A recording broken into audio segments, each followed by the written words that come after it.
3월 2일 정치부에 시작합니다. 윤석열 검찰총장이 언론 인터뷰에서 여권이 추진 중인 수사 기소 분리 방안에 대해 반대했습니다. 첫 공식 입장인 셈인데 발언 수위가 아주 높았죠.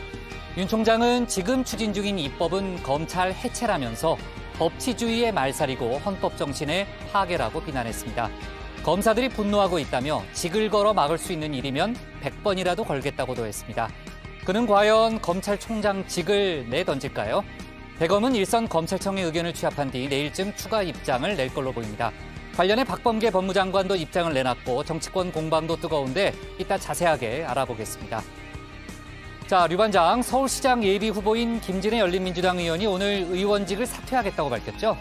네, 여권 단일화를 성사시키기 위해 의원직을 그만두겠다고 밝힌 건데요. 네. 단일화 방식과 절차를 놓고 민주당과의 협의가 교착 상태에 빠지자 배수진을 친 걸로 보입니다. 그렇군요. 네, 김 의원이 사퇴를 하면 김의겸 전 청와대 대변인이 의원직을 승계하게 됩니다. 네, 좋습니다. 박 반장, 안철수 국민의당 대표가 야권 제3지대 단일 후보가 됐잖아요. 국민의힘과의 신경전은 여전한 상황이죠. 네, 2번이냐 4번이냐 이 출마 기호를 놓고 여전히 갈등이 큰데요. 네. 김종인 국민의힘 비대위원장은 오늘도 제3지대로 단일화되면 선거에서 이길 수 없다 이렇게 잘라 말했습니다. 또 안철수 대표가 지지율이 높은 건 민주당 지지자들 때문이라면서 진짜 지지율이 아니라고 대답했습니다. 김종인 위원장이 아직도 냉랭하군요. 네. 좋습니다. 오늘 준비한 소식 많습니다. 들어가서 본격적으로 정치부 회의의 문을 열겠습니다.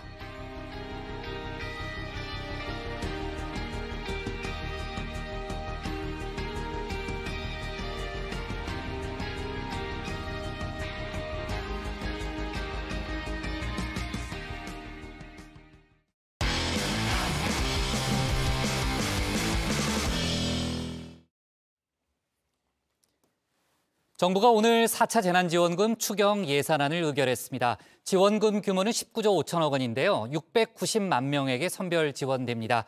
지난 3차 때에 비해서 특수고용 노동자, 노점상과 일용직 등 200만 명이 더 늘었죠. 추경 15조 원 중 10조 원은 적자 국채, 그러니까 빚으로 충당해야 합니다. 코로나 극복을 위해 불가피한 조치지만 재정 건전성이 우려스럽다는 지적도 있는데요. 관련 소식을 신혜원 반장이 정리해봤습니다. 네, 매년 3월 2일이면 참 설렜습니다. 새학년 새학기가 시작되는 날이기 때문이죠. 이 전날 문방구에서 산 공책에 한자 이름도 쓰고 문지방에 가방까지 딱 싸놓고 잠이 들곤 했습니다. 가장 설레는 건 반배정이었는데요. 담임 선생님은 누군지, 새짝꿍은 누군지 아직도 그 설렘이 생생합니다. 코로나 2년차 오늘은 개학날입니다. 교육부의 등교 확대 방침에 따라 전국의 초, 중, 고등학교와 유치원에서 등교 수업이 이뤄졌습니다. 유치원과 초등학교 1, 2학년, 고3 학생들은 매일 등교하고요. 나머지 학년은 일주일에 2, 3회 혹은 격주로 등교하게 됩니다.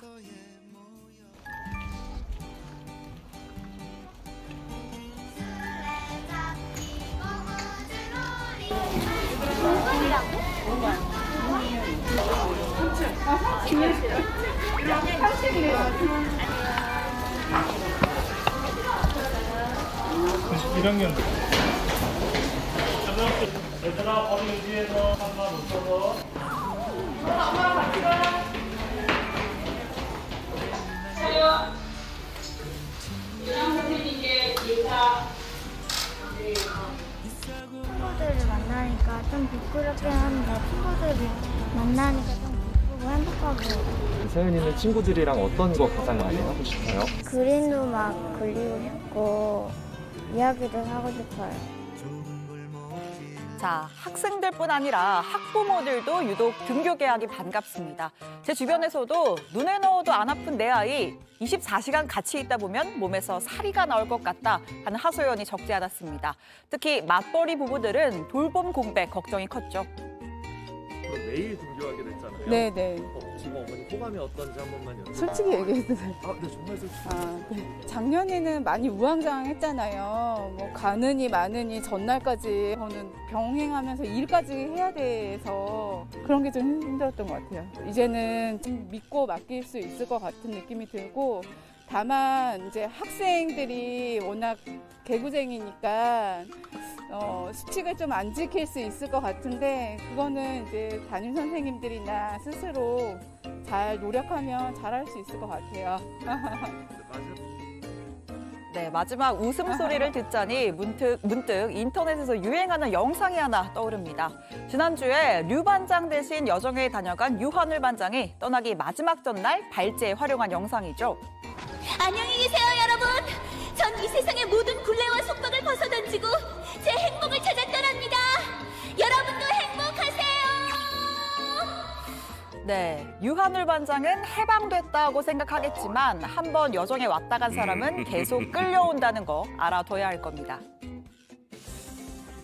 19조 5천억 원 규모의 4차 재난지원금을 마련하였습니다. 코로나로 인한 민생과 고용 위기가 어느 때보다 심각하기 때문이며 노점상, 근로빈곤층, 생계 위기 가구 등 사각지대를 최대한 찾아내는 노력을 기울였고 고용 위기에 대한 빠른 대처를 위해 긴급 고용 대책을 포함했습니다. 문재인 대통령 주재로 열린 국무회의에서 4차 재난지원금 집행을 위한 추경 예산안이 의결됐습니다. 지원금 총액은 19조 5천억 원, 역대 최대 규모입니다. 추경안은 모레 국회로 넘어가고 5일엔 정세균 총리의 추경 시정연설이 예정돼 있습니다. 문 대통령은 지원금이 하루빨리 지급될 수 있도록 국회의 신속한 논의와 처리를 당부한다라고 했는데요. 민주당은 빠르면 이번 달 하순부터 지급이 이루어질 수 있도록 하겠다는 방침입니다. 지급 대상이 되는 분들을 대폭 확대해 주셨습니다. 그리고 또 받으시는 분들도 받는 액수를 더 높여서 더 넓게, 더 두텁게가 동시에 이루어질 수 있게 됐습니다. 새롭게 대상에 들어오신 분들이 얼추 200만 명 추가되시는 것 같습니다. 4차 지원금 대상은 총 690만 명입니다. 전 국민에게 줬던 1차 지원금 규모가 13조 원이었으니까 690만 명에게 19조 5천억 원, 얼마나 두텁게 줄지가 실감이 나죠. 자영업자와 소상공인의 경우 거리두기 완화 전에 장사를 했는지 문을 일찍 닫았는지에 따라서 액수가 다릅니다. 헬스장과 노래방처럼 문을 아예 열지 못했던 곳은 500만 원을 받고요. 전기요금을 석 달간 50% 깎아줍니다. 이 둘을 합쳐서 최대 680만 원까지 받을 수 있습니다. 또 학원처럼 문을 못 열었다가 일찍 닫는 쪽으로 완화된 곳은 400만 원, 카페처럼 장사를 못한 적은 없지만 문을 일찍 닫은 곳은 300만 원을 받게 됩니다.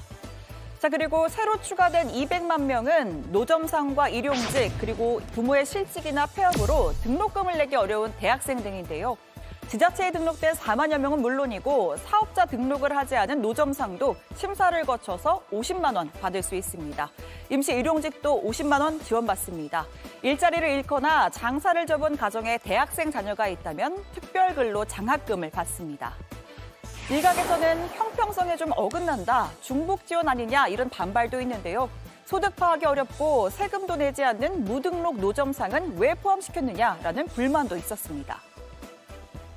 직접 피해를 입은 소상공인들에게 손실보상도 제대로 안 해주는 상황에서 소득 현황이 파악 안 된 노점상까지 지원하는 것은 형평성에 어긋난다.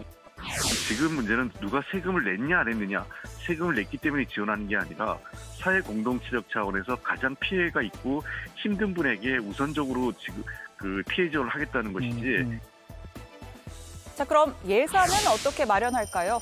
19조 5천억 원 중에서 4조 5천억 원은 기존 예산으로, 나머지 15조 원은 오늘 국무회의를 통과한 추경으로 마련합니다. 정해진 예산이 있는데 당장 15조 원이 뚝딱 생겨날 리는 없고요. 결국 이 중에 10조 원은 빚, 그러니까 적자 국채를 발행해서 충당할 예정입니다. 나머지 부족분 9조 9천억 원은 불가피하게 적자 국채 발행을 할 수밖에 없었습니다. 이로써 추경 후 GDP 대비 국가 채무 비중은 47.3%에서 48.2%로 상향될 것으로 보여집니다. 이에 따라서 연말 기준 국가 채무 전망치는 965조 9천억 원, 곧 나라빚 1,000조 원 시대가 열리게 됐습니다.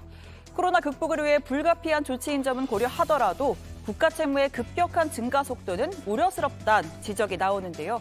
민주당과 기재부 간 갈등의 핵심이라고 할 수 있습니다.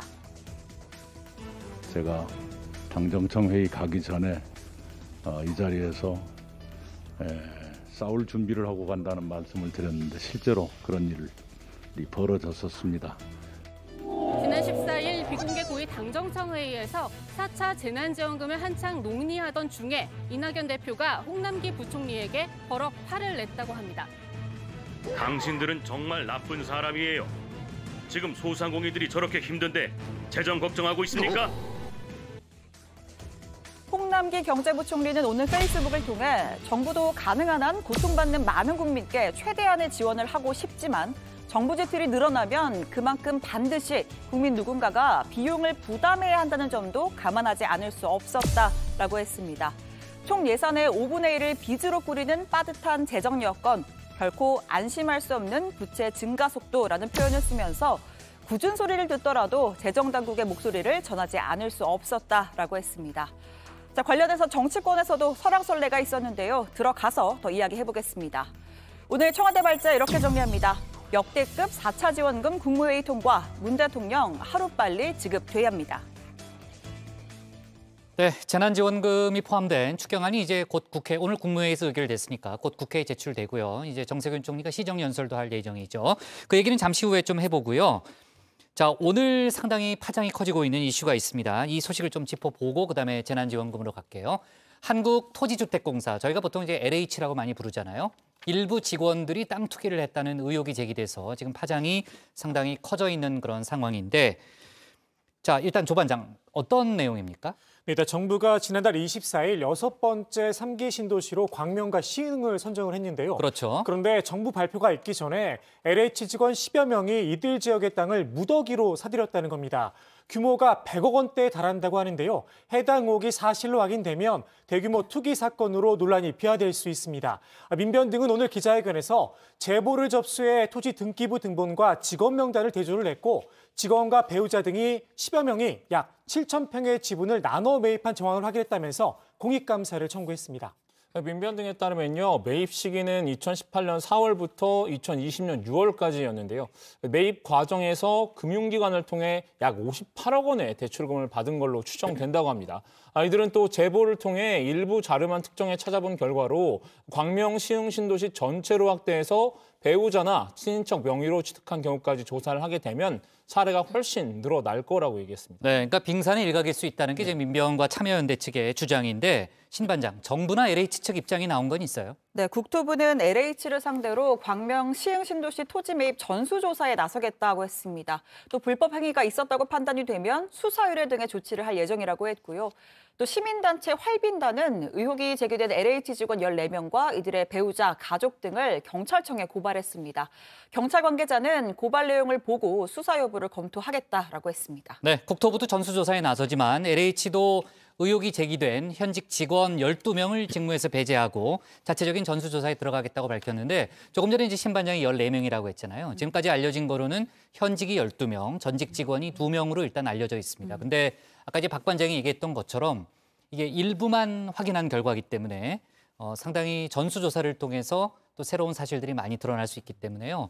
파장이 걷잡을 수 없이 커질 수도 있다, 이런 좀 얘기가 나오고 있습니다. 이때가 이제 변창흠 국토부 장관이 LH 사장으로 이제 재직하던 그런 시기고요. 지금까지 알려진 바로는 이제 매입한 사람들이 개별적으로 이제 토지를 취득하기보다는 이제 공동으로 소유권 지분을 취득한 것으로 일단 알려지고 있습니다. 관련 속보가 앞으로도 많이 나올 것 같으니까요. 내일도 저희가 추가로 얘기를 좀 해보도록 하겠습니다. 자, 재난지원금 얘기를 해보겠습니다. 오늘 국무회의에서 재난지원금이 의결이 됐는데, 그러니까 추경안이 이제 의결이 됐죠. 아까 이제 신 반장이 소개했지만은 대상자가 약 200만 명 정도가 늘어난 거죠? 네, 그렇습니다. 총 19조 5천억 원을 투입을 하기로 했고요. 이 중에 4조 5천억 원은 기존 예상, 또 15조 원은 오늘 처리된 추경안으로 마련을 합니다. 코로나19 사태가 터지고 작년 3월부터 총 5차례 추경을 통해서 86조 3천억 원을 투입하는 셈인데요.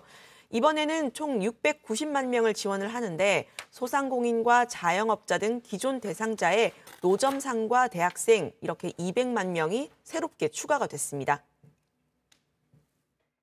4차례의 코로나 재난지원금 중 가장 큰 규모로 두텁고 폭넓게 피해계층을 지원하면서 사각지대를 최소화하는 데 각별히 신경을 썼습니다. 4차 재난지원금이 어려운 국민들께 하루빨리 지급될 수 있도록 국회의 신속한 논의와 처리를 당부드립니다.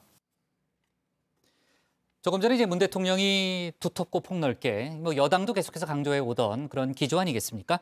신반장, 소상공인 한 명이 최대 680만 원까지 받을 수 있다는 거죠? 네, 제가 좀 이제 써서 정리를 해봤는데요. 신반장 업종별로 그렇습니다. 상당히 오랜만에 보네요. 급하게 쓰느라 글씨가 네. 좀 엉망이지만 아니요, 아무튼 글씨 잘 썼는데요. 업종별로 지원금의 차이가 있는데 만약에 집합 금지 업종에 포함돼서 가장 피해가 컸던 업장, 뭐 실내 체육시설이나 노래방 같은 경우에는 500만 원 받을 수가 있고요. 뭐 그리고 3개월간 최대 180만 원 정기요금 혜택이 주어지니까 이제 그것까지 포함을 하면 되는 겁니다.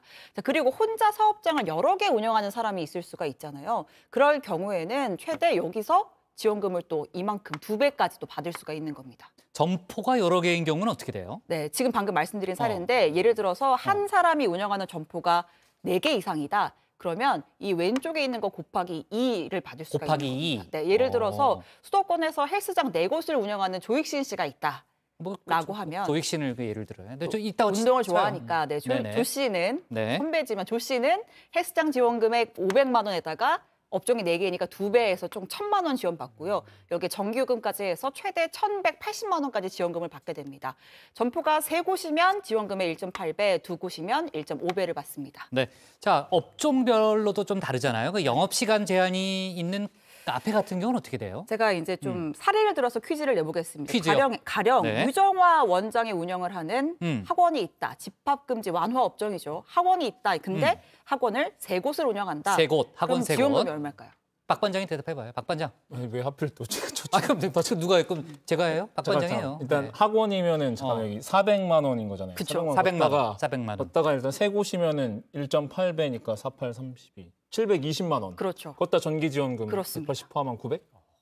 취재도 잘하고 수학도 잘해야 돼. 아무튼 그러면 영업 산수 아니에요? 산수. 산수 네, 그렇습니다. 영업 시간 제한을 받는 카페 2곳을 운영하는 신혜원 반장이 있다라고 하면 얼마 받을까요? 아니, 카페 부업해요?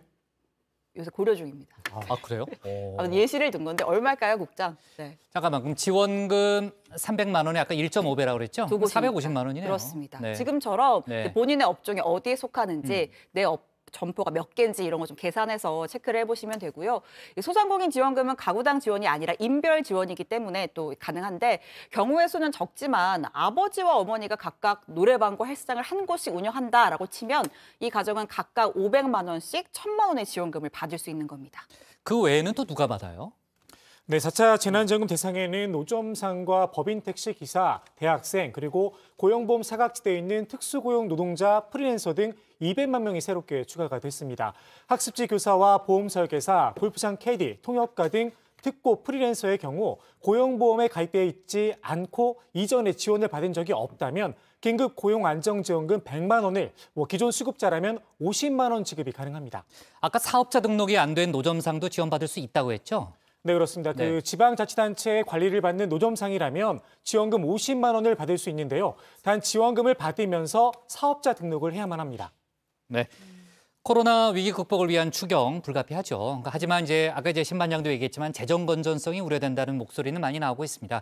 홍남기 부총리도 뭐 그런 비슷한 입장을 내놨네요. 네, 그 정부는 추경을 15조 원 규모로 편성하면서 국채를 10조 원 더 가까이 발행하기로 했습니다. 이게 나라 빚은 965조 9천억 원까지 늘어나게 됐는데요. 정부가 논의 중인 추가 전국민 지원금을 포함해서 올해 추경이 몇 차례 더 편성이 된다면 나라 빚 1,000조 원 시대가 연내 도래할 것으로 보이고요. 이에 홍 부총리는 페이스북에 글을 올렸습니다. 정부 지출이 늘어나면 그만큼 반드시 국민 누군가가 비용을 부담해야 된다. 부채 증가 속도를 보면 결코 안심할 수 있는 상황이 아니다. 이렇게 지적을 했습니다. 정치권 상황도 좀 짚어볼까요? 일단 야당부터 보면은 선거를 앞둔 포퓰리즘 정책이다. 이렇게 비판하고 있는 상황이죠. 네, 그렇습니다. 국민의힘 김종인 비대위원장은 지난해 예산 심의 때는 지원금 확보에 관심을 보이지 않던 정부 여당이 4월 7일 보궐선거를 앞두고 4차 지원금을 급히 지급하겠다고 발표했다고 질타를 했습니다. 정부 예산은 국민이 낸 세금이고 또 3차 지원금도 완전히 지급하지 못한 실정인데 4차 지원금은 무슨 기준으로 얼마만큼씩 어떤 계층에 지급할 것인지 명확한 설명이 필요하다라고도 했습니다. 주호영 원내대표는 나라 빚이 1,000조고 또 채무 비율도 48.7%에 육박했다면서 빚을 어떻게 갚을지에 대해선 전혀 답이 없다고 꼬집었습니다. 돈은 풀 때 풀더라도 빚은 어떻게 갚고 고가는 어떻게 채울 것인지 전혀 답이 없습니다. 일반 국민은 선거 때 돈 10만 원만 돌려도 구속이 되는데 대통령과 민주당은 국민의 빚으로 20조씩 돌려도 되는 이런 사회를 용인하는 것이 맞는지 다시 한번 의문을 가질 수밖에 없습니다. 사실상 매표 행위나 다를 바가 없습니다. 네, 반면 민주당 김태년 원내대표는 국민의힘을 향해서 두 얼굴의 정치 행태라고 비판을 했습니다. 불과 한 달 전만 해도 코로나19 피해 소상공인과 자영업자에게 실질적 지원을 주장하던 야당이라면서 포퓰리즘이니 매표이니 하면서 하지 말아야 할 정치 공세를 하고 있다, 이렇게 지적을 했습니다. 청와대 역시 추경은 위기 극복을 위한 정부의 의지일 뿐이지 선거용 행보가 아니라고 반박했습니다. 코로나 지원금은 주요국이 모두 취하고 있는 조치라면서 어떤 나라는 보편 지급까지 하는데 사각지대에 놓인 분들 정부가 가만히 보고만 있어야 되느냐, 이렇게 되물었는데요. 재난지원금은 문 대통령이 신년 기자회견에서 강조한 포용적 회복을 위한 것이라고도 덧붙였습니다. 네. 자, 향후 일정을 보면요. 오늘 국무회의에서 의결된 추경안은 4일 국회 제출되고요. 5일 정세균 총리가 시정연설을 합니다. 지금 일정대로라면 18일 국회 본회의에서 추경안을 통과시키겠다는 계획인데 야당이 반발하고 있으니까요. 향후 국회 상황, 오늘부터 또 3월 국회가 시작이 됐잖아요. 그죠? 국회 상황을 저희가 챙겨봐야 될 것 같습니다. 청와대 발제 이렇게 정리할게요. 4차 재난지원금 690만 명에 19조 5천억 원 푼다로 제목을 잡겠습니다. 다음은 유정아 반장의 발제를 들어보겠습니다.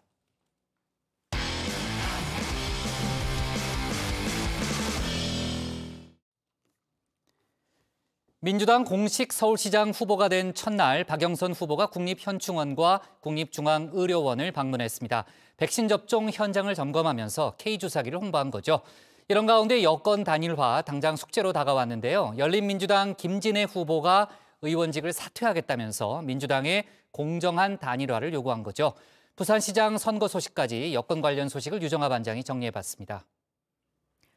네, 발제를 시작하기 전에 일단 짚고 갈 게 있습니다. 휴가였던 지난 일주일이 저에게는 슈퍼위크였지만 오늘 출근을 해보니까 더 즐겁고 또 중요한 슈퍼위크가 기다리고 있었습니다. 진심입니다. 바로 4월 재보선 슈퍼위크입니다. 네, 진심이라고 하자마자 바로 무슨 마법에 걸린 것처럼 말이 꼬이더라고요. 그래서 반성하는 의미로 선서를 하려고 합니다. 선서, 저 류 반장은 앞으로 여정회에서 진실만을 말하겠습니다. 자, 지금부터는 제 휴가보다는 좀 덜 즐거운 4월 재보궐선거 슈퍼위크 소식 전해드리겠습니다. 먼저 민주당 박영선 서울시장 후보 소식입니다. 이제 서울이 강해집니다. 서울 시민과 일 잘하는 시장이 강한 서울을 만듭니다. 저 박영선은 장관 시절 검증된 행정력과 입증된 성과 그리고 추진력으로 서울의 문제를 해결하겠습니다. 네, 이변은 없었습니다. 박영선 전 중소벤처기업부 장관이 후보로 결정이 됐죠. 박 후보는 비결로 본선 경쟁력을 첫 손에 꼽았습니다. 필승을 다짐했죠. 일반 시민 여론조사뿐 아니라 당원들의 표심도 박 후보에게 쏠렸습니다. 우상호 후보는 박 후보를 축하하면서 세상에서 가장 행복한 후보였다. 앞으로도 민주당 승리의 길에 할 수 있는 모든 역할을 하겠다고 했습니다. 박 후보의 서울시장 도전, 이번이 3번째입니다. 박 후보의 이력을 제가 시간표로 좀 재구성해봤는데요. 대중 앞에 나선 첫 시장은 대학 시절 대학가요제 출전입니다. 박 반장이 발굴한 TBC 시절 영상인데요. 이후에 MBC 기자와 앵커 또 특파원을 지낸 뒤에 전격 정치에 뛰어들었죠. 민주당 정책위 의장과 국회 법사위원장, 당 원내대표를 차례로 지냈는데 여기에는 모두 여성 최초라는 수식어가 붙습니다. 이후 중소벤처기업부 장관을 거쳐서 이제는 여성 최초 서울시장을 꿈꾸고 있습니다. 좋은 말만 했는데 약점도 한번 들어볼까요? 네. 약점을 털어볼 거예요. 차갑다, 차도녀, 도시의 차가운 느낌? 차갑다는 나쁜 건데 차도녀는 약간 좋은 이미지 아닙니까? 그걸 굳이 변명을 하자면 일에 이렇게 좀 몰입하다 보면 좀 옆에 사람들한테 제가 좀 신경을 그동안 좀 못 썼던 거 아닌가 이런 반성도 하고 있습니다. 네, 박 후보의 첫날 행보 국립현충원에 이어서 국립중앙의료원을 찾았습니다. 코로나와 백신 접종 상황을 점검하기 위한 이유도 있겠지만 목적은 아마 이거겠죠.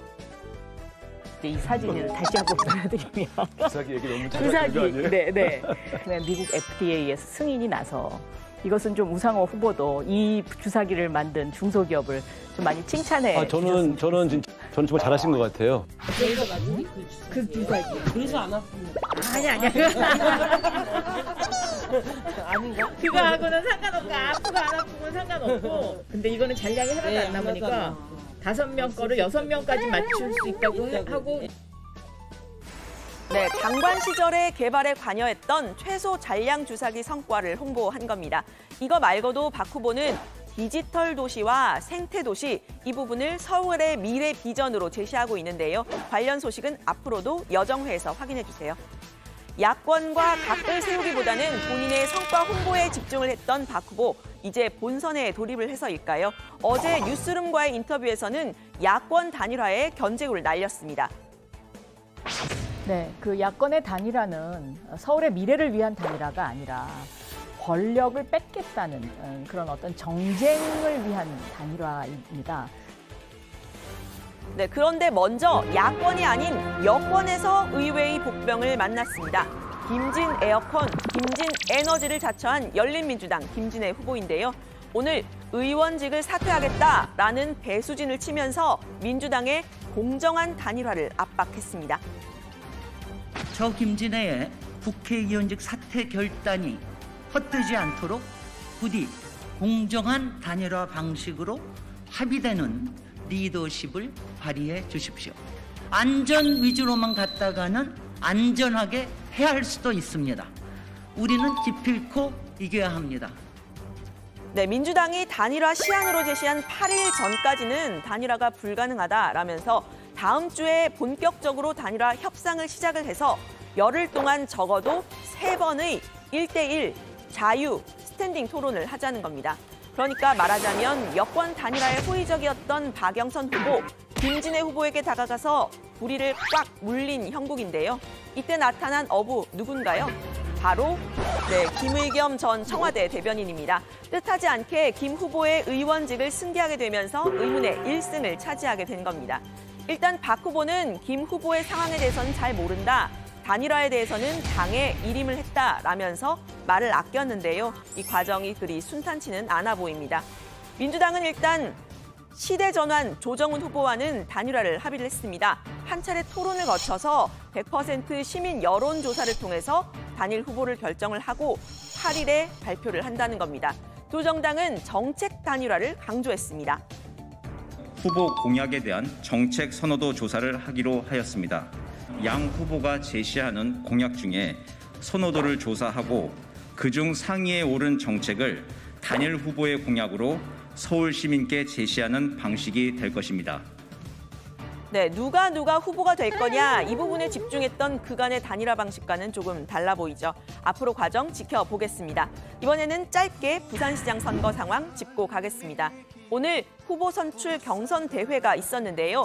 민주당 이낙연 대표 닷새 만에 또다시 부산을 찾았습니다. 가덕도 특별법 통과 나흘 만입니다. 그야말로 속전속결인데 이제 완공 시점까지 못을 박았습니다.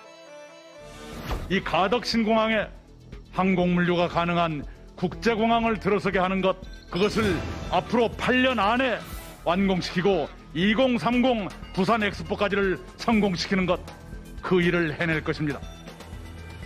네, 이 대표는 가장 유능한 인물에게 지지를 가덕가덕 담아달라 이렇게 특유의 재치까지 보여줬는데요. 어째 시민들은 가덕도는 가덕도, 선거는 선거라고 생각하는 모양새입니다. 가덕도 특별법에 대한 여론이 그렇게 좋은 상황이 아닌데요. 어쨌든 일단 가덕도 급한 불을 끈 후보들은 당내 1위 김영춘 후보를 공격했습니다. 어제 있었던 마지막 토론에서입니다.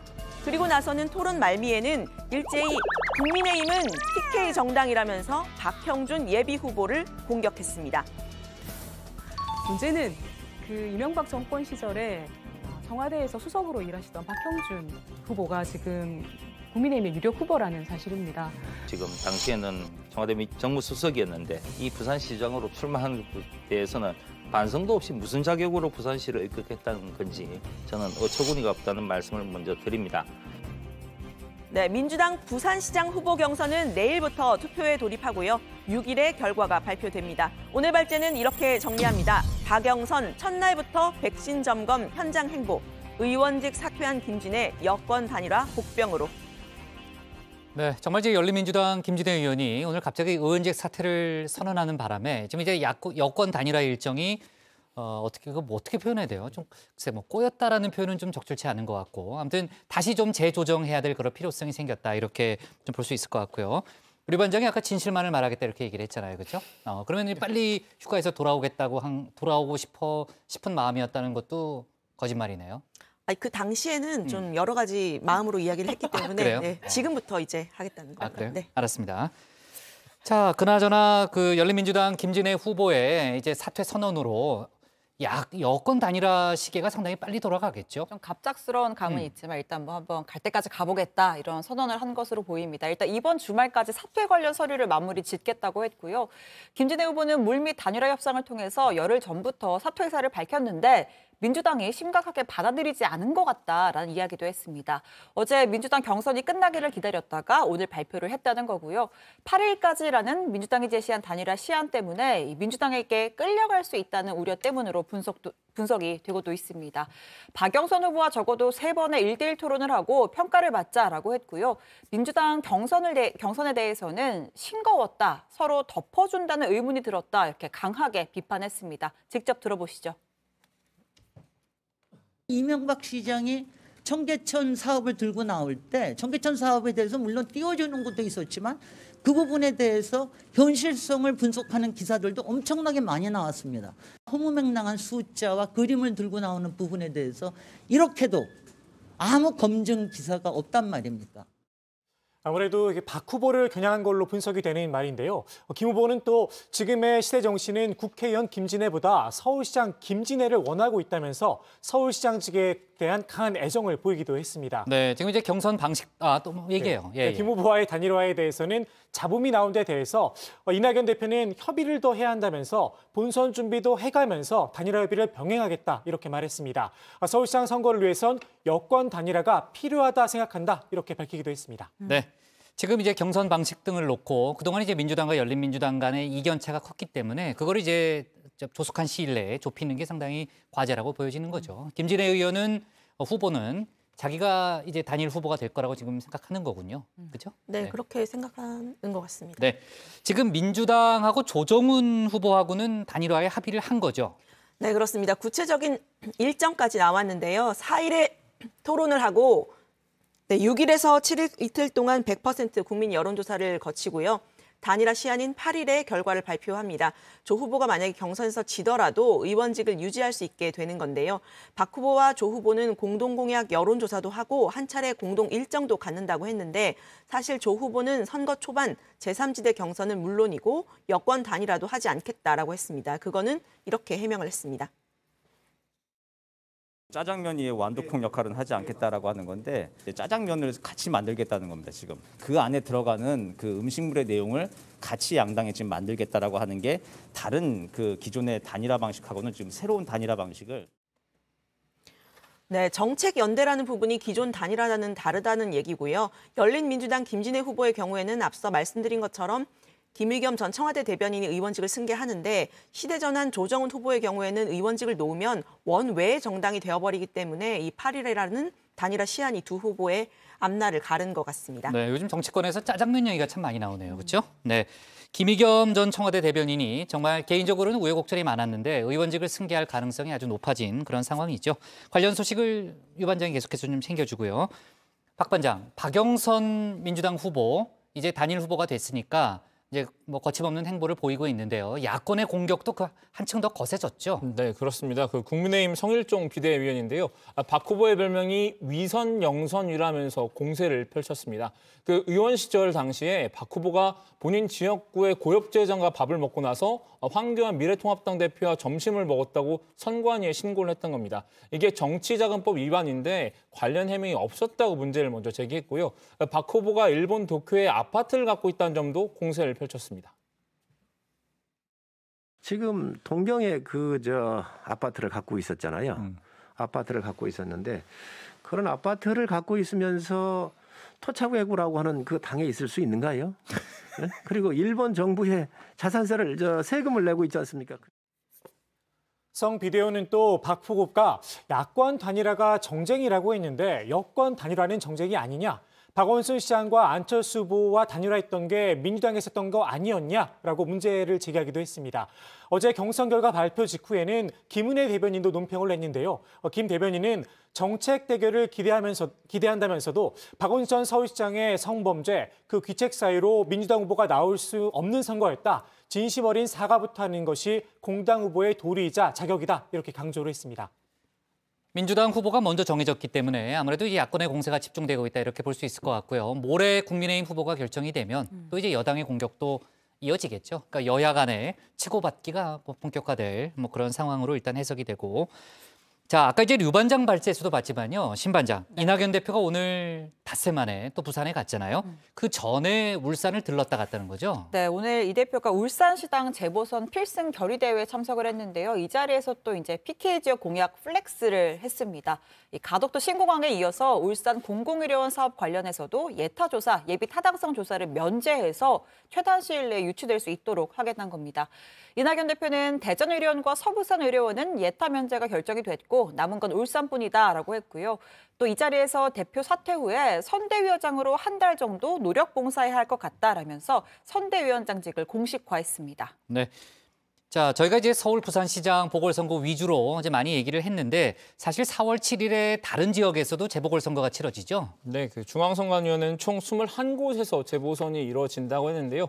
우리가 알고 있는 서울과 부산시장 외에도 울산 남구청장과 경남 의령군수 등 기초단체장 2곳, 그리고 경기도와 충북도 등 광역의원 8곳 등입니다. 이번 선거는 지난해 3월 17일부터 올해 2월 28일까지 당선 무효, 사망, 사직 등으로 선거 실시 사유가 생긴 곳들인데요. 후보자 등록 기간은 18일부터 19일 이틀 동안이고요. 사전투표는 다음 달 2일부터 3일 이틀 동안입니다. 네, 내일도 이제 정치권에 많은 일정이 있기 때문에 재보궐 관련 얘기는 선거 당일까지도 저희가 계속해서 이어가도록 하겠습니다. 오늘 발제 이렇게 정리하겠습니다.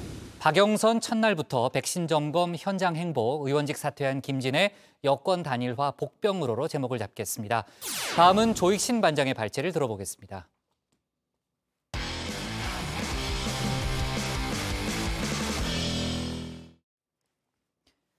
최근 민주당에서 중대비리 수사청 설치를 위해 드라이브를 걸고 있죠. 검찰에 남아있는 6대 범죄 수사권을 중수청으로 옮긴다는 게 핵심입니다. 최근 침묵을 지켜오던 윤석열 검찰총장이 이 문제에 대해서 작심 인터뷰를 했는데요. 검찰의 수사권을 박탈하겠다는 건 헌법 가치를 부정하는 거라며 국민들의 관심을 호소했습니다. 관련 내용을 조익신 반장이 정리해봤습니다.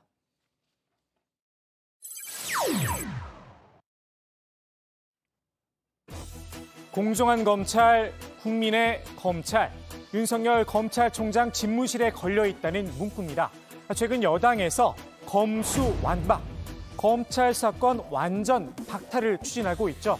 이에 대한 입장을 밝히며 윤 총장이 강조한 건 바로 공정과 국민이었습니다.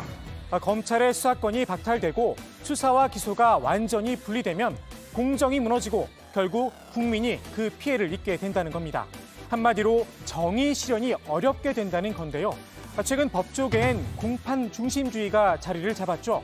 결국 법정 다툼을 통해 유죄냐, 무죄냐가 결정이 되는데요. 윤 총장도 이 점을 강조했습니다. 수사는 사건의 시작일 뿐 결국 전장은 법정이란 겁니다. 법정에서의 전투, 결코 녹록지 않다는 게 윤 총장의 주장입니다. 특히 중대 범죄의 경우엔 말입니다. 국정농단 사건을 그 예로 들었는데요. 중대 범죄 사건 가운데 복잡한 사건은 재판만 4년에서 5년이 걸린다며 거대한 이권이 걸린 사건들일수록 범죄는 교묘하고 대응은 치밀하다 이렇게 지적을 했습니다. 직접 법정에서 공방을 벌인 경험이 있어야 제대로 된 수사도 할 수 있고 공소유지도 할 수 있다며 수사와 공소유지가 일체가 돼 움직이지 않으면 법 집행이 안 된다고 단언을 했습니다. 검찰의 수사권 박탈을 놓고 여권에선 이런 주장도 제기가 됐었죠. 궁극적으로는 수사 기소는 분리되어야 하는 것이 마땅합니다. 어느 특정 국가의 법제를 예를 들 필요도 없이 전 세계적인 추세가 맞습니다. 윤 총장은 이에 대해서도 정면으로 반박을 했습니다. 오히려 수사와 기소를 하나로 융합하는 게 전 세계적인 추세라는 겁니다. 그러면서 영국의 특별수사검찰청 SFO를 예로 들었습니다. 국가가 아닌 일반 개인이 공소를 제기하는 전통이 있죠. 이런 영국조차 나날이 지능화되고 전문화되는 부패 범죄에 대처하기 위해 수사와 기소가 융합된 SFO를 만들었다는 겁니다.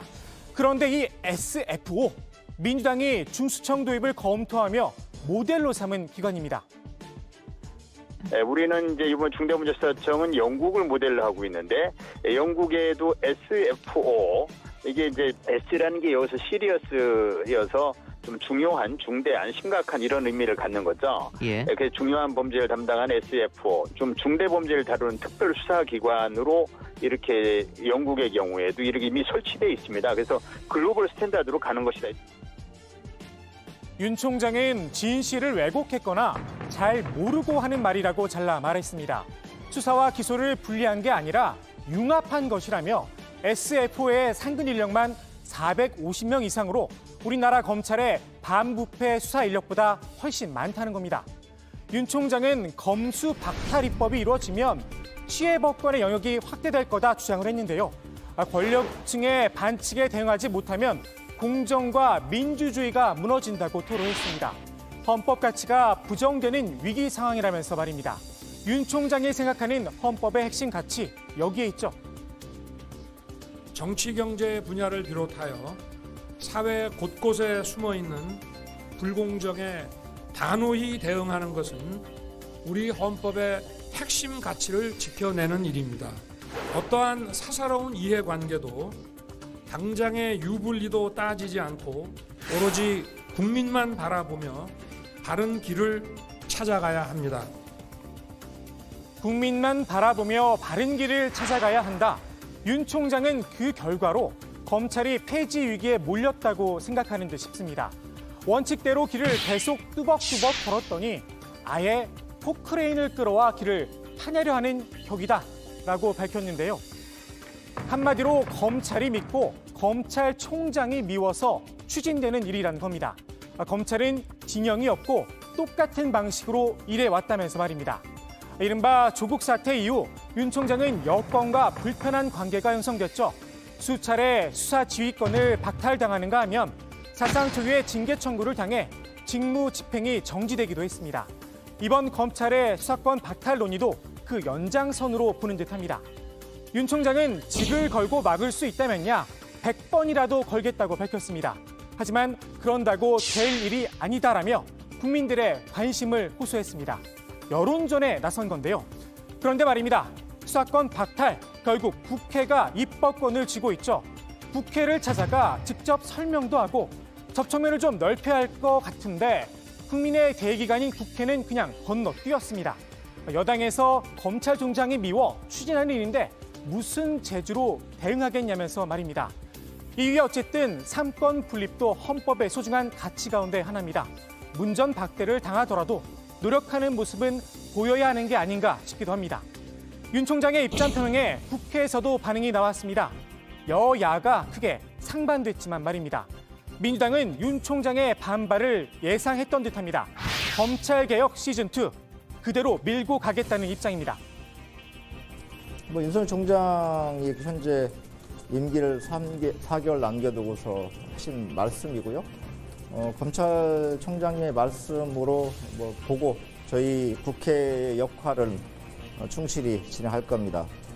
임기 불과 한 얼마 몇 개월 남겨놓지 않고 직을 건다라고 하면 그거는 우스운 일이라고 저는 보이고요.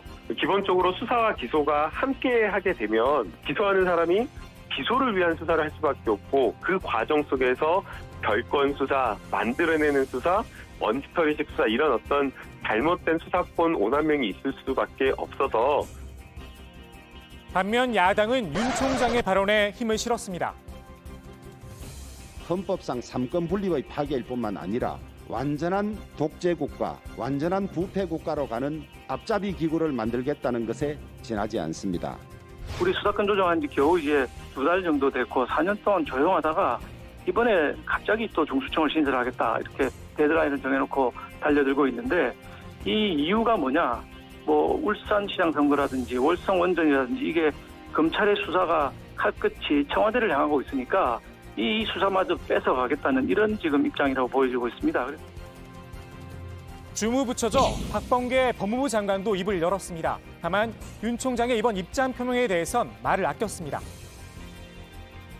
제가 뭐 총장으로부터 들은 얘기도 있고 그런데 인터뷰 내용 중에는 저에게 하신 말씀도 있더라고요. 그래서 저는 언제나 열려 있고 만날 생각이 있습니다. 윤 총장의 작심 인터뷰에 청와대도 조금 곤혹스러운 모습입니다. 검찰과 국회 양쪽을 향해 메시지를 던졌는데요. 검찰에겐 국회를 존중해서 정해진 절차에 따라 차분히 의견을 개진하라 주문을 했습니다. 국회를 향해서도 검찰개혁에 대한 국민의 의견을 두루 종합해서 입법권을 행사하라는 입장을 밝혔습니다.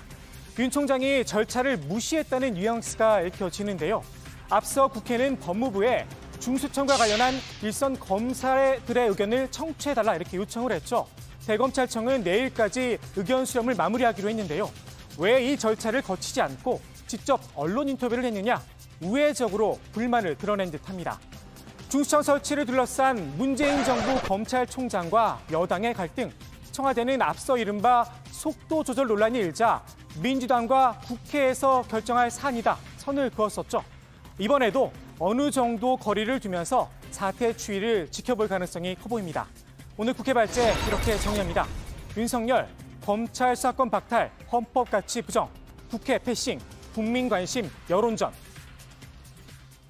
윤석열 검찰총장이 국민일보와의 인터뷰에서 작심 발언을 쏟아냈고요. 그 이후에 이제 여러 반응들이 나왔습니다. 조 반장이 정리를 했고 대검이 내일쯤 이제 추가로 입장을 밝힐 가능성이 크다는 그런 얘기가 좀 나오고 있고요.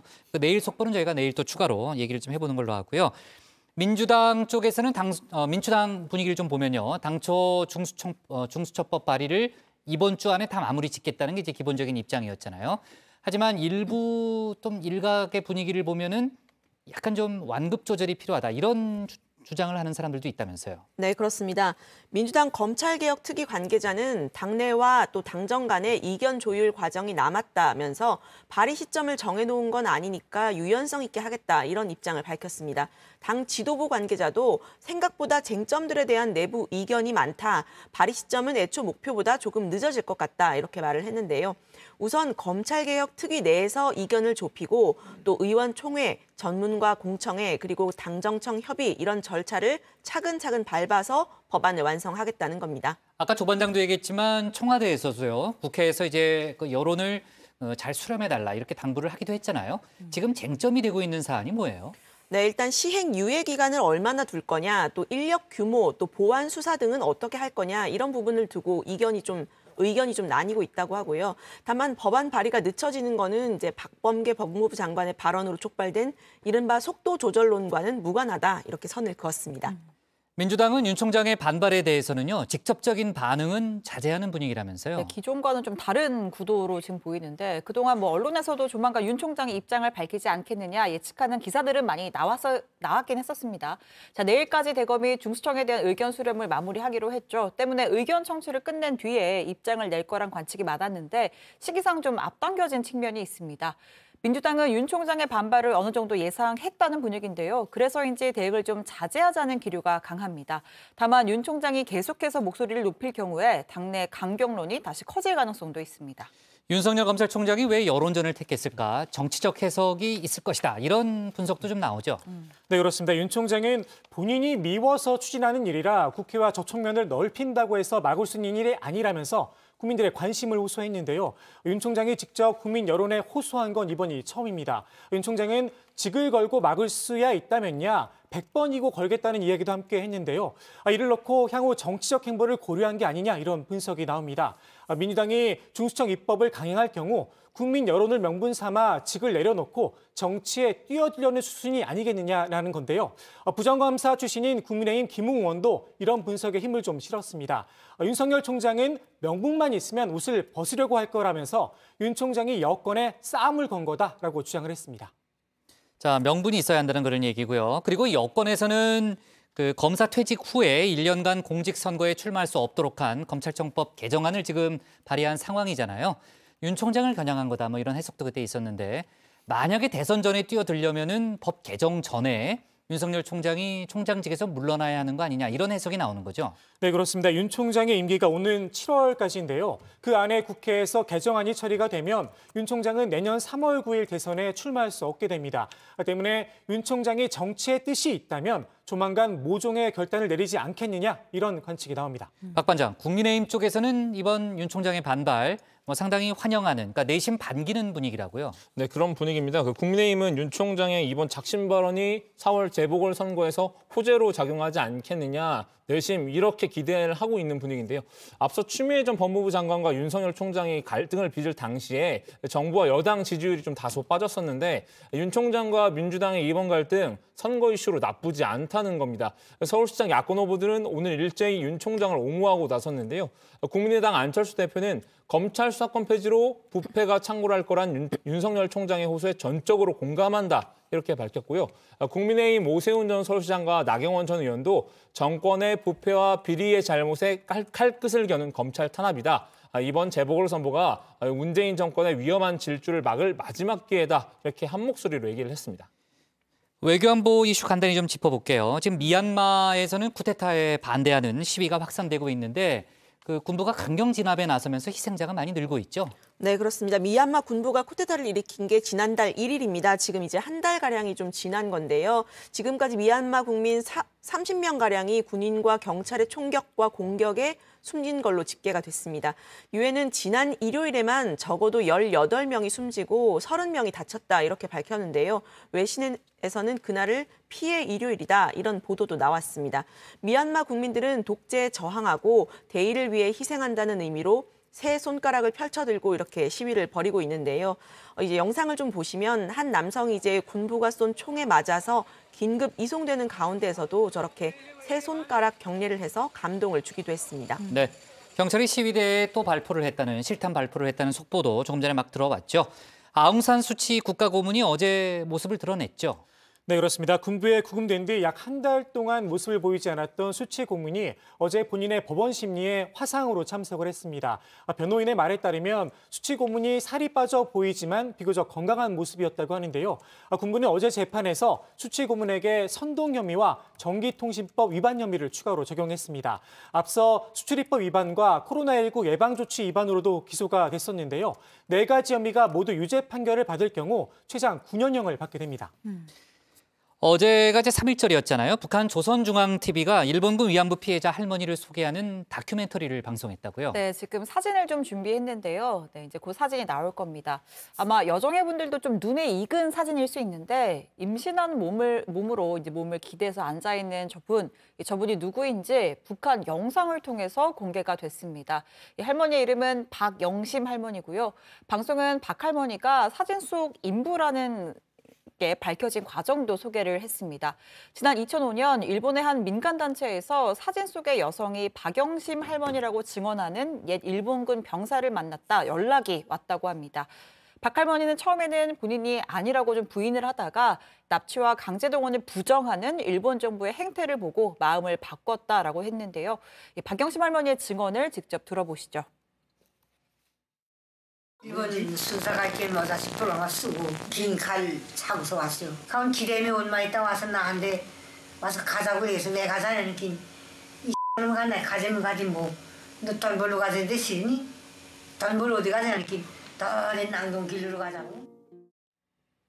네, 요새 뭐 램지어 교수 얘기도 그렇죠. 있고 참 네. 정말 슬픈 사연인데 할머니가 위안소로 끌려가서 당시에 일본군에게 당했던 일도 생생하게 직접 증언도 했습니다. 외놈 군대가 방에 들어오더니 미친 듯이 달려드는 것이었다. 내가 몸부림치며 반항하자 그자는 짐승 같은 소리를 지르며 마구 때리고 치다가 나중에는 군도를 목에 대고 죽여버리겠다고 날뛰었다. 그 바람에 군도에 베여 목에서 선지피가 흘러 온몸을 적시었다. 그 할머니 영상이 공개된 건 어젠데 저 영상이 촬영된 건 2000년도고요. 박 할머니가 지난 2006년에 일본의 사죄를 끝내 받지 못하고 세상을 떠나셨다고 합니다. 북한 매체도 램지오 교수의 논문을 공개적으로 비판했죠. 그런 속보들도 있었습니다. 자, 오늘 국회 발제 이렇게 정리하겠습니다. 윤석열 검찰 수사권 박탈 헌법 가치 부정, 국회 패싱, 국민 관심 여론전으로 제목을 잡겠습니다. 다음은 박준우 반장의 발제를 들어봅니다.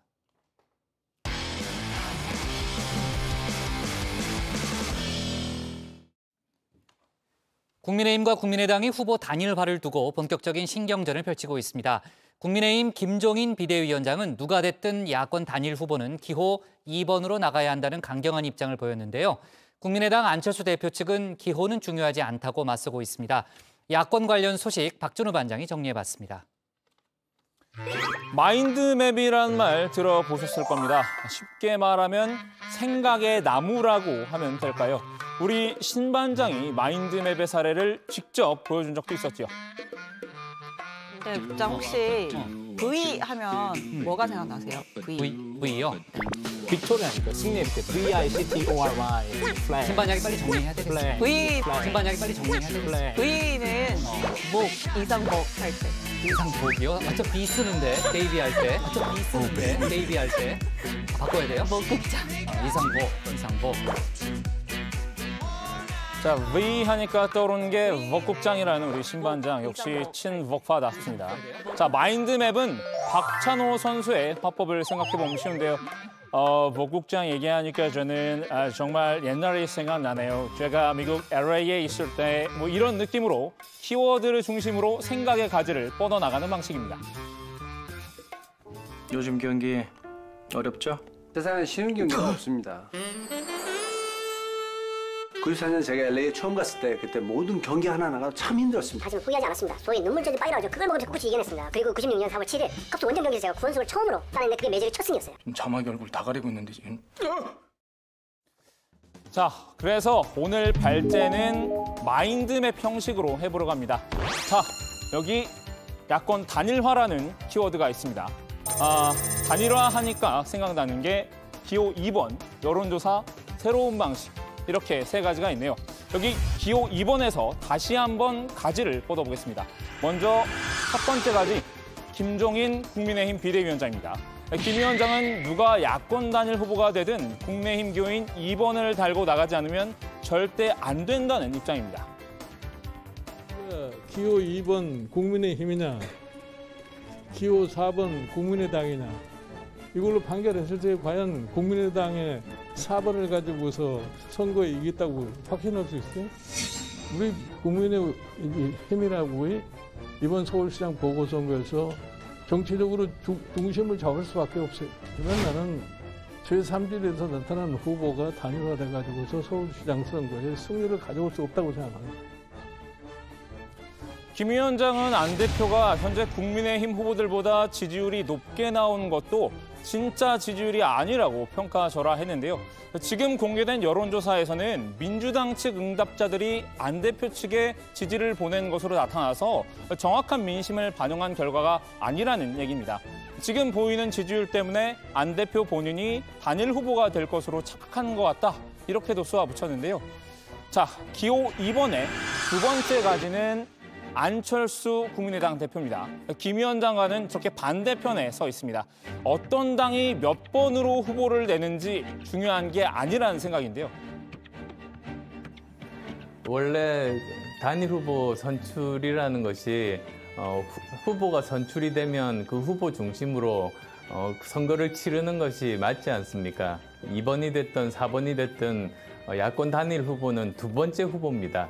기호 4번으로 끝까지 밀고 가겠다 이런 입장으로 들리는데 맞습니까? 지금 여러 가지 판단은 일단 단일 후보로 선출된 다음에 그때 상황에서 최선의 판단을 하겠습니다. 자, 안철수에서 다시 가지를 뻗으면 호위무사 이렇게 두 명이 나오지요. 바로 국민의당 이태규 사무총장과 권은희 원내대표 두 사람입니다. 안 대표의 진짜 속마음을 듣고 싶으면 이태규 총장의 말을 들어보란 얘기가 있죠. 뭐 어디까지나 제 뇌피셜입니다. 지금 시민들은 인물을 요구하는데 정당 대결을 고집하면 야권은 저는 100점 100패라고 생각이 듭니다. 정권 교체를 바라거나 이 문재인 정권을 심판해야 된다고 하는 그런 여론, 그런 생각을 가진 유권자들 하나를 모아야 되는데 그 모은다는 부분을 2번으로 고집하게 되면 확정성이 확 줄어드는 거거든요. 저는 그래서 그런 부분은 굉장히 신중해야 된다. 안 대표가 기호 2번을 다는 건 결국 국민의힘에 입당하거나 양당 합당을 전제로 해야 가능하죠. 그 때문에 더 민감한 반응을 보인 겁니다. 이 총장은 재보선 이후 야권 개편 가능성을 점쳤는데요. 다만 지금 당장 합당은 아니라는 취지로 선을 그었습니다. 권 원내대표도 안 대표가 어제 말한 단일화의 속도를 강조했는데요. 국민의힘이 자기 당 후보만 너무 고집하면 단일화가 늦춰질 수밖에 없다는 점을 완곡하게 지적한 것으로 보입니다. 자, 다음으로 훈수의 달인이죠. 기호 2번의 마지막까지 홍준표 의원입니다. 안철수 대표와 동맹을 맺은 듯한 느낌인데요. 안 대표 지원 사격에 나섰습니다. 김종인 위원장을 향해 돌직구를 날린 건데요. 홍 의원은 어제 페이스북에 이제부터라도 목리나 심술 부리지 말고 판세가 흘러가는 대로 따라라. 그게 4월 7일 아름답게 퇴진한 길이다. 이런 글을 올렸습니다. 오늘도 연이어서 김 위원장을 저격하는 글을 남겼죠. 김종인 위원장이 안철수 후보에게 2번 달고 뛰어달라고 요청하는 모습은 이미 자당 후보가 야권 단일화 경선에서 패배한다는 것을 전제로 한 패배주의 발상입니다.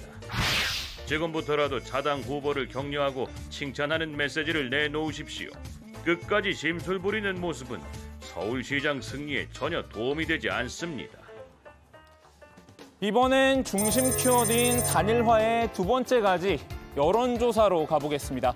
여론조사에서는 경쟁력과 적합도라는 두 개의 가지가 또다시 뻗어나갑니다. 단일 후보를 뽑는 여론조사에서 문항을 어떻게 구성할 것이냐를 두고 국민의당과 국민의힘이 힘겨루기를 하고 있기 때문인데요. 먼저 국민의당은 여권 후보와 맞붙었을 때의 경쟁력을 물어야 한다고 주장하고 있습니다. 네, 그래서 야당 후보 중에서 여권 후보를 이길 수 있는 가장 경쟁력 있는 후보를 뽑자. 이것이 이제 단일화의 기본 취지거든요. 지금 단일화를 했는데 만약에 적합도가 좋은 후보가 됐어요. 근데 이 적합도가 제일 높은 후보는 경쟁력에서 여권 후보를 도저히 이길 수가 없는 경우가 나올 수 있습니다. 그러면 제가 볼 때는 그 조사 방법이나 결정 방법은 잘못된 거라고 봐야죠. 후보 이름 앞에 정당명을 붙이지 말고 후보 이름 석자로 겨뤄야 한다는 입장도 내세웠는데요. 당세보다는 안철수란 맨파워에 의존하고 있는 국민의당으로서는 어찌 보면 당연한 주장일 겁니다. 국민의힘은 동상이몽 중입니다. 적합도를 문항으로 넣어야 한다는 생각인데요. 적합도라는 건 결국 누가 야당의 정신을 계승할 수 있는 사람이냐 이런 의미입니다. 이럴 경우 제1야당인 국민의힘 후보에게 유리할 수 있기 때문이죠. 다만 국민의힘은 국민의당보다는 조금 더 열려있는 모양새입니다. 경쟁력, 적합도 이런 두 가지 부분이 있을 텐데 이런 부분들을 적절하게 조합을 이루면 되지 않겠나 생각을 가지고 있습니다. 근데 이 양당의 다툼 어디선가 본 것 같은 장면이기도 하죠. 여론조사 문항으로 싸운 거 보니까 9년 전이 떠오르는데요. 2012년 하니까 생각나는 게 제가 수습 기자로 있을 때 네, 여기까지만 하겠습니다.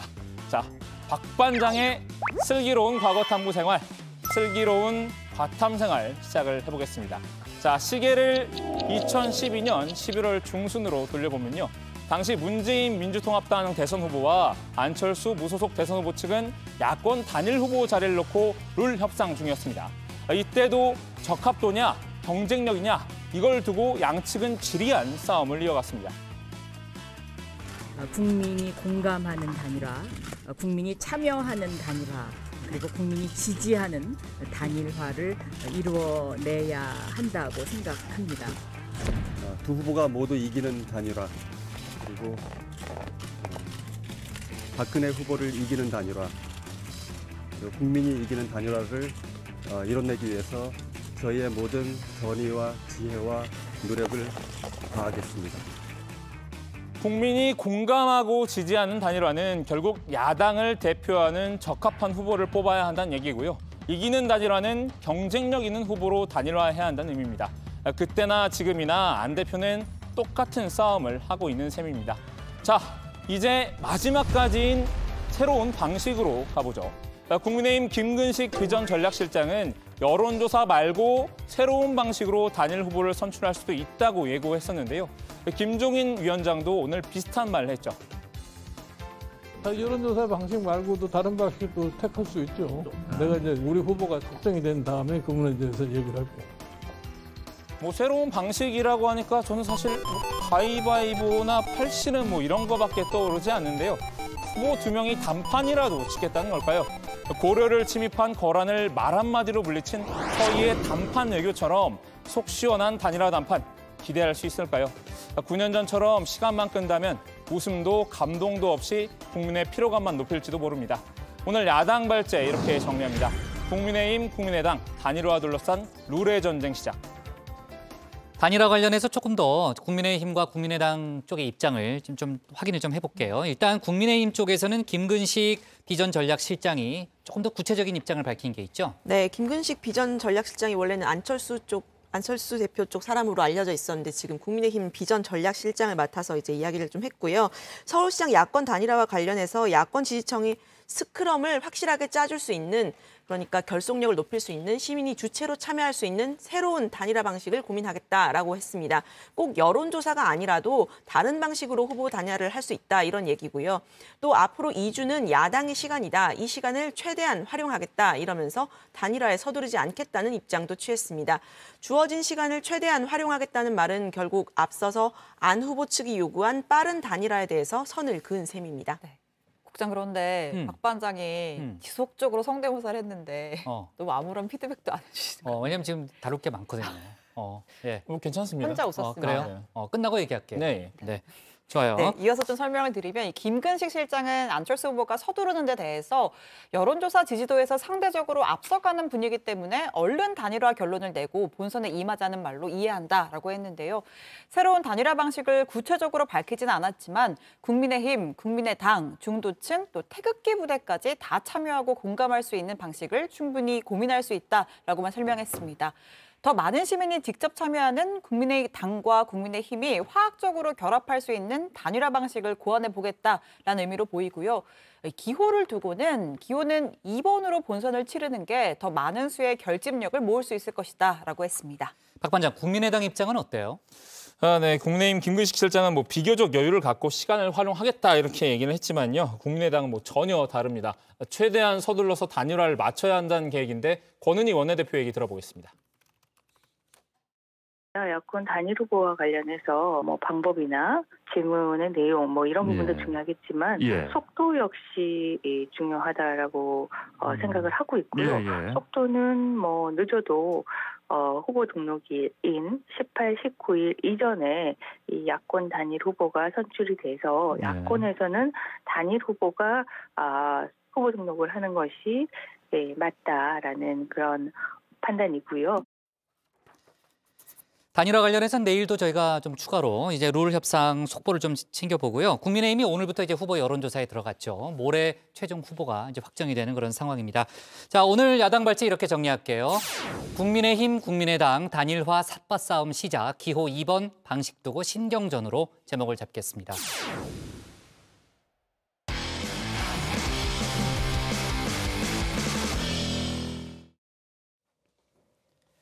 네, 오늘 저희가 밑줄 친 한 줄은요. 우리 아빠가 누군지 알고입니다. 한 여성이 KTX 열차 안에서 마스크를 벗고 음식물을 섭취하는 모습입니다. 승무원과 다른 승객으로부터 제지를 당하자 되려 우리 아빠가 누군지 알고 그러냐며 거친 말을 쏟아냈습니다. 이 사실이 커뮤니티를 통해 논란이 되자 당사자는 결국 사과의 뜻을 전했다고 하죠. 우리 아빠가 누군지 알고. 글쎄요, 이 질문이 적절한지 문제는 차치하더라도 답은 이미 정해져 있지 않을까요? 아빠가 누구든 간에 방역 수칙에 예외란 없는 법. 대중교통 안에선 마스크 착용은 필수입니다. 오늘 정치부의 여기까지입니다. 저희는 내일 저녁 6시 20분에 다시 찾아뵙겠습니다. 네, 박 반장 미안해요. 그 반응을 안 보여서. 괜찮습니다. 네, 그 다음에 할 거를 생각하고 있느라고. 항상 연기학원 다녀.